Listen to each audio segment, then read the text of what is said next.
es el día de lucha contra el Parkinson, una enfermedad que no solo afecta a la propia persona que la sufre, también a quienes tienen que cuidarlo. Queremos poner el foco en ambas cosas, en lo que se está investigando y también en todo el entorno de la persona que sufre Parkinson. Blanca.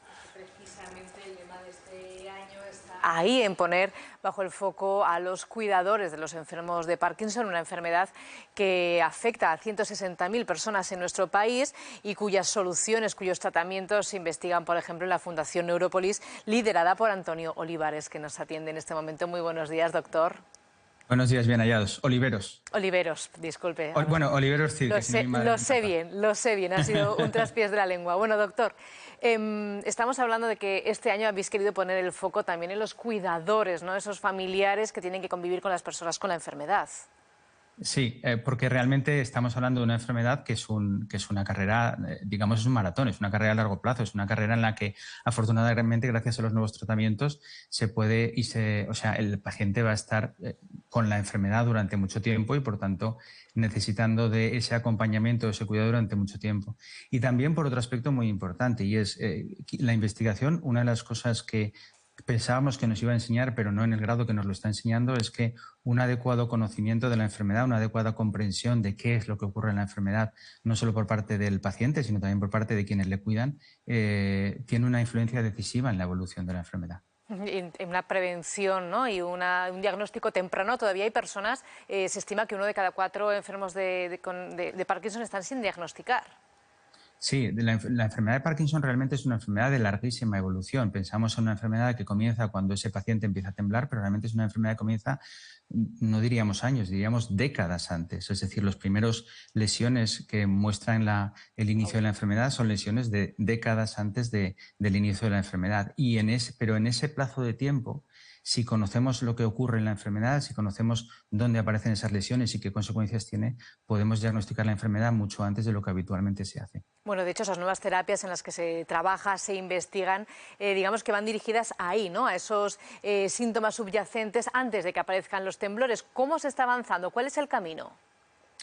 En este camino es muy importante, lo importante es eso, que realmente las nuevas terapias, muchas de ellas indudablemente están dirigidas a optimizar el tratamiento de los pacientes que ya tienen la enfermedad, pero realmente el enfoque nuevo de las terapias es un enfoque dirigido a, bueno, sabemos lo que ocurre en el cuerpo, yo no solo diría en el cerebro, en el cuerpo de una persona con enfermedad de Parkinson, sabemos cuáles son las proteínas responsables o las alteraciones, digamos, a nivel molecular responsables de esos trastornos que se producen y eso, digamos, luchar contra esas alteraciones, es decir, no mitigar los síntomas, no hacer un tratamiento de los síntomas, sino hacer un tratamiento de lo que ocurre de fondo en la enfermedad, lo que se llama terapias modificadoras del curso natural de la enfermedad. En definitiva, es convertir una enfermedad progresiva en una enfermedad crónica, pero parada, es decir, que no avance.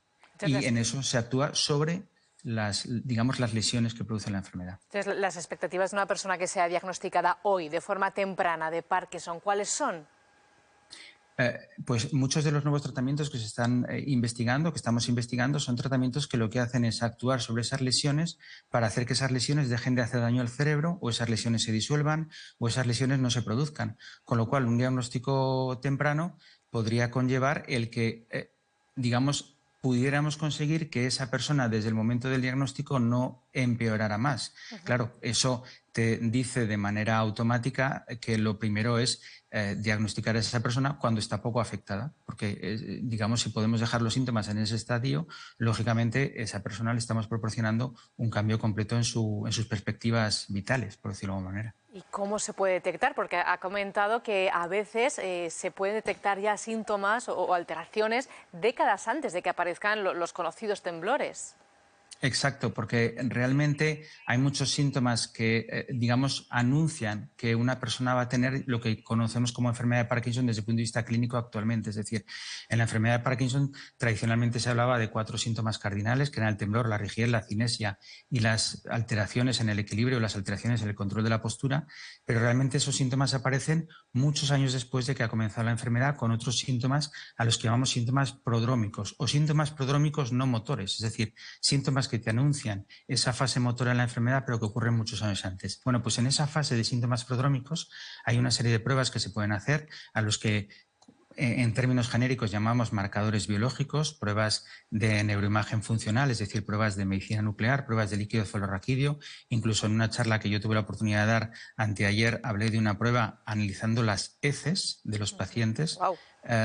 Sí, ya hablaremos de la microbiota más adelante, que permiten distinguir a aquellos pacientes en las que esos pequeños síntomas prodrómicos son el significado de que están comenzando a desarrollar una enfermedad de Parkinson. Bueno, pues doctor Antonio Oliveros, siempre es un placer poder charlar con usted y además con esta fundación puntera en el estudio de la enfermedad y en la búsqueda de esas, bueno, pues de esas soluciones. Muchísimas gracias por atendernos. Muchísimas gracias a vosotros por la llamada.